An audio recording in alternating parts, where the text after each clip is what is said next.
semua, perkenalkan saya Cahyu Sinaga dan saya berasal dari SMA Negeri 1 Lagu Boti. Dan di video kali ini saya akan menjelaskan tentang materi PKN bab 1 yang berjudul Menjiwai Pancasila. Apa sih menjiwai Pancasila itu? Mari kita lanjut ke materinya.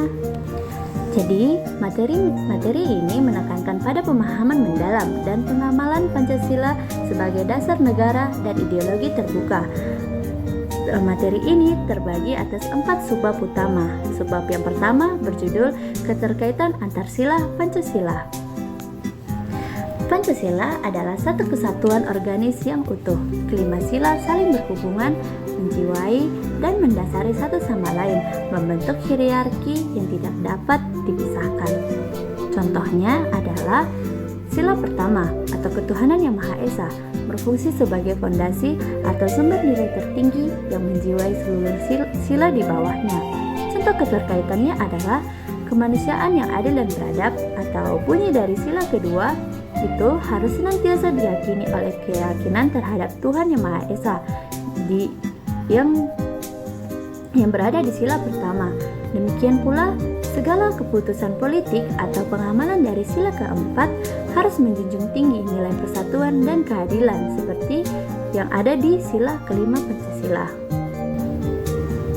Demikianlah isi dari subbab pertama yang berjudul Keterkaitan Antarsila Pancasila. Mari kita lanjut ke subbab kedua yang berjudul Makna sila-sila dalam Pancasila. Setiap sila dalam Pancasila memuat nilai-nilai fundamental yang menjadi ciri khas dan pedoman bagi bangsa Indonesia. Makna sila yang pertama yang berbunyi ketuhanan yang Maha Esa adalah bahwa negara kita berlandaskan keyakinan terhadap Tuhan. Sila ini menjamin kebebasan beragama dan beribadah bagi seluruh warga negara sesuai dengan agama dan kepercayaannya atau melakukan toleransi. Sila kedua yang berbunyi kemanusiaan yang adil dan beradab. Sila ini mengandung prinsip pengakuan dan penghormatan terhadap harkat dan martabat setiap manusia. Kita harus menjunjung tinggi kesamaan derajat, hak, dan kewajiban tanpa diskriminasi. Sila yang ketiga yang berbunyi Persatuan Indonesia.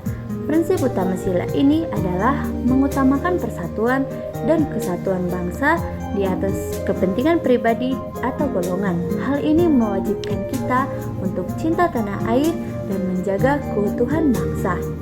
Sila yang keempat yang berbunyi kerakyatan yang dipimpin oleh hikmat kebijaksanaan dalam permusyawaratan atau perwakilan. Sila ini menegaskan bahwa kedaulatan berada di tangan rakyat. Sistem pengambilan keputusan dilaksanakan melalui musyawarah untuk mufakat, dijiwai oleh nilai-nilai kebijaksanaan. Dan yang terakhir, sila kelima yang berbunyi keadilan sosial bagi seluruh rakyat Indonesia. Sila ini mengandung tujuan untuk mewujudkan kesejahteraan yang merata dan keadilan dalam seluruh aspek kehidupan, baik itu di bidang ekonomi, politik, maupun sosial. Sekian rangkuman dari subbab yang kedua.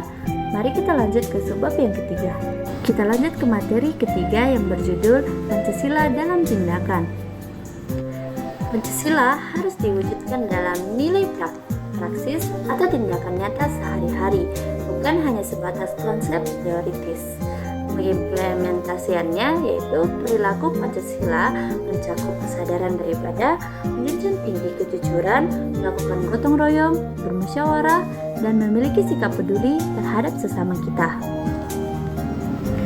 Tujuan dari pengamalan ini itu untuk memperkuat identitas nasional dan menjaga keutuhan bangsa.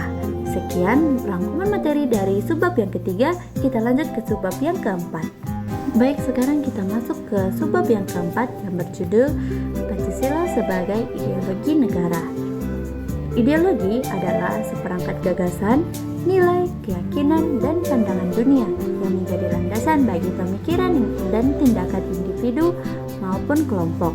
Pancasila berkedudukan sebagai ideologi negara karena Pancasila adalah kepribadian bangsa Indonesia sendiri. Pancasila dapat dipahami sebagai dua hal.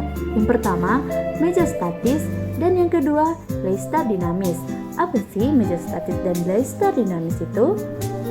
Mari kita mulai dari meja statis.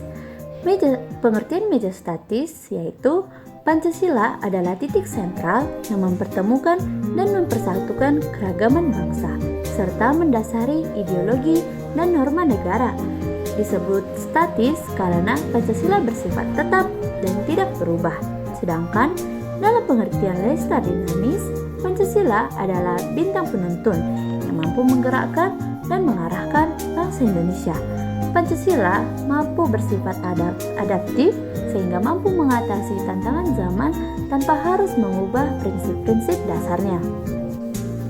Baik, saya sudah menjelaskan keempat subbab utama dari bab menjiwai Pancasila. Dan yang dapat saya simpulkan adalah bahwa Pancasila merupakan ideologi yang sangat hebat dan mampu menggerakkan kita para bangsa-bangsa Indonesia ke arah yang lebih baik dan lebih maju, sehingga negara kita menjadi negara yang adil, tentram, dan makmur.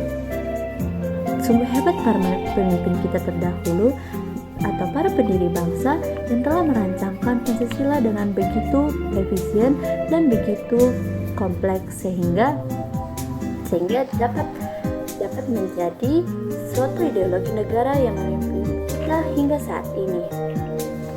Semoga apa yang telah saya sampaikan di video kali ini dapat berguna bagi kita untuk kedepannya. Sekian dan terima kasih.